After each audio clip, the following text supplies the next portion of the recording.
Teman-teman, kali ini kita akan membahas isu yang seksi di setiap akhir tahun ajaran, yaitu naik kelas atau tinggal kelas.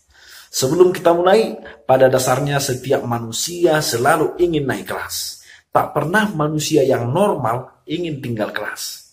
Jadi, kemauan untuk naik kelas adalah hal yang normal dan biasa terjadi. Lalu, apakah ketika tinggal kelas lantas ada orang yang marah-marah, bahkan merusak sekolah, mengancam guru, dan sebagainya adalah sesuatu yang normal?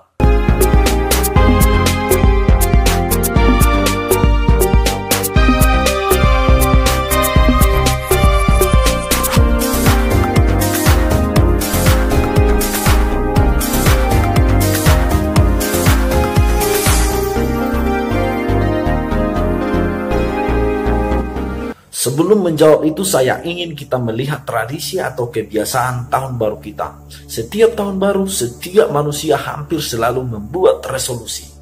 Begitu selalu begitu. Pertanyaannya, apakah setiap resolusi itu terlampaui? Masing-masing kita pasti bisa menjawabnya. Yang pasti, jika ada penelitian tentang terkabul tidaknya resolusi tahun baru, pasti dominan itu tak terlampaui. Dominan dari kita pasti gagal untuk melampaui cita-cita yang kita buat sendiri. Artinya, jika keterlampauan resolusi disebut sebagai kategori untuk naik kelas, kita sejujurnya semua tinggal kelas karena semua nilai kita di bawah KKM. Lantas, ketika resolusi itu tak terlampaui, apakah kita marah-marah pada keluarga, pada tetangga, dan pada siapa saja? Tidak. Justru kita saling memaafkan karena kita yakin kegagalan adalah hal yang manusiawi. Belakangan ini kita semakin benci pada kegagalan. Ada kesan seperti itu. Belakangan ini juga jadi semacam ada pakem di kepala kita bahwa setiap siswa harus naik kelas. Apalagi di masa COVID ini. Saya sering mendengar orang tua berkata begini, UN saja sudah lulus, apalagi hanya untuk sekadar naik kelas. Jadi keterlaluan itu sekolah jika siswanya sampai tinggal kelas. Betulkah sekolah keterlaluan? Yes, penilaian itu bisa dipahami dan bisa dimengerti. Tapi ingat, bisa dipahami, bisa dimengerti artinya sama dengan bisa diberi pengertian. Begini pengertiannya, UN dan naik kelas adalah hal yang berbeda. UN pada masa COVID ini sangat dekat. Artinya, jika saja 2 minggu atau beberapa hari lagi COVID tidak menyerang, kita tinggal tayang UN. Artinya, proses belajar mengajar sebenarnya sudah tuntas, tinggal menunggu momen untuk ujian. Beda dengan tinggal kelas atau naik kelas, hampir separuh pembelajaran adalah dari rumah. Lantas, bagaimana jika selama belajar dari rumah, siswa tidak aktif untuk belajar? Kita klasifikasi siswa yang tak belajar itu supaya jelas. Ada siswa yang tak aktif belajar karena memang tidak ada HP, tidak ada fasilitas. Ini bisa dipahami dan bisa ditoleransi. Siapapun harus toleran di masa tengah ini. Namun, ada juga siswa yang tak aktif tetapi punya HP, punya fasilitas yang lengkap. Seseharinya bertanya mana tugas tapi tak satu pun dikerjakan. Seseharinya malah pergi ke warnet alasan belajar namun tak satu pun tugas dikerjakan.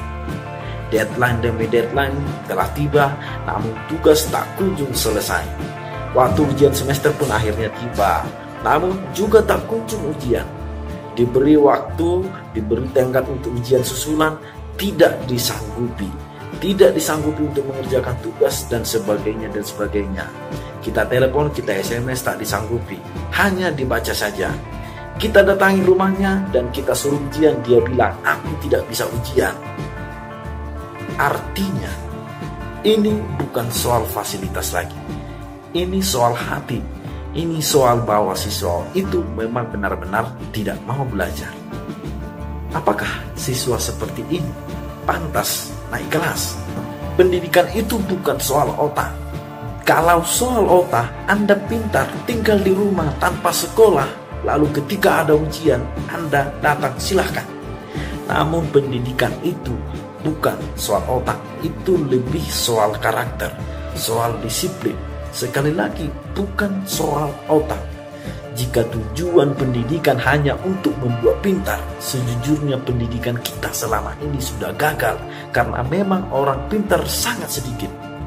Di dunia ini orang pintar sangat minoritas. Tapi pendidikan bukan soal kepintaran, ini soal kehidupan. Kehidupan punya aturan. Jika kamu melanggar aturan itu, maka sejujurnya kamu tak pantas untuk hidup. Kamu tak pantas untuk naik kelas. Sesimpel itu. Lalu, apakah saat ini masih zamannya tinggal kelas? Para pengamat pendidikan sangat suka isu ini. Namanya pengamat. Pengamat selalu merasa memberi alamat yang benar. Begitulah agaknya hakikat dari para pengamat. Ibarat penonton sepak bola. Kita tahu penonton dimanapun hampir mempunyai sikap dan sifat yang sama, yaitu lebih hebat dari pemain sepak bola, lebih hebat dari Lionel Messi. Tapi faktanya siapa jauh lebih hebat, penonton atau pemain sepak bola? Saya tak sedang mengatakan bahwasanya guru jauh lebih hebat dari pengamat. Yang mau saya bilangkan, saya tidak berani memastikan bahwasanya pengamat jauh lebih hebat daripada guru. Saya tidak berani memastikan itu.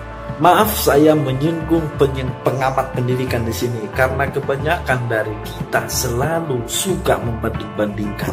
Itulah mengapa saya mengangkat pengamat di sini. Kita suka kali membandingkan pendidikan kita dengan pendidikan negara maju. Kita sebut misalnya di negara maju tidak ada tinggal kelas seperti Finlandia. Jangankan tinggal kelas, pemeringkatan pun di sana tidak ada. Tapi kawan, kita belum sepadan. Kita belum selevel untuk dibandingkan dengan mereka. Mereka sudah matang, sementara kita belum. Adillah kalau membandingkan. Lagi pula, kalau membandingkan kita pakai sebagai patokan. Saya berikan rumus begini dengan cara benar untuk membandingkan. Di sebuah kelas, ada 36 orang siswa.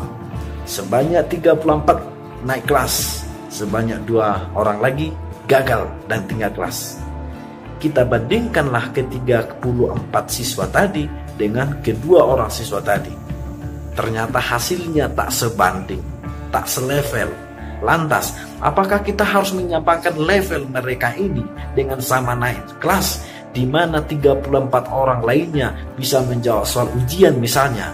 Ini hanya contoh menjawab ujian. Sementara yang 2 orang lain hanya untuk patuh aturan saja tak tamat. Apakah mereka selevel? Apakah mereka naik kelas? Pendidikan itu bukan soal pintar, tetapi soal tahu menjalani aturan. Lalu kalau aturan itu saja tidak bisa dijalankan, apakah ini harus naik kelas? Oke, kita masuk ke soal ini. Sesungguhnya jika ada siswa yang gagal naik kelas, maka yang gagal sebenarnya adalah guru. Ini adalah dogma yang sering kita dengar. Ini bisa dipahami dan bisa dimengerti. Namun, betulkah sebenarnya yang gagal adalah gurunya? Saya tak mau membela guru. Saya hanya bicara statistik. Jika dalam sebuah kelas ada 36 orang siswa, 30 naik kelas, 6 orang tinggal kelas. Secara statistik, guru sebenarnya sudah berhasil karena dominan naik kelas. Justru yang gagal adalah 6 orang siswa tadi. Ibaratnya begini, kita sudah memberikan nasi, tinggal memakan saja, namun hanya 30 orang yang mau makan, sementara 6 orang lainnya punya tangan, punya mulut, tapi tak mau makan. Ini kesalahan siswa, kesalahan guru. Apakah ini kegagalan siswa? Apa kegagalan guru? Baiklah, kalau itu tetap sebagai kegagalan guru, silahkan. Namun jika saya gurunya, lebih baik saya gagal daripada merasa berhasil. Saya tak mau menyembunyikan kegagalan itu dengan menaikkan siswa. Saya tak mau pura-pura berhasil karena ini sangat berbahaya, sebab kegagalan juga menular, kenakalan juga menular. Ada seorang siswa selama setahun penuh bandel dan nakal, lalu naik kelas.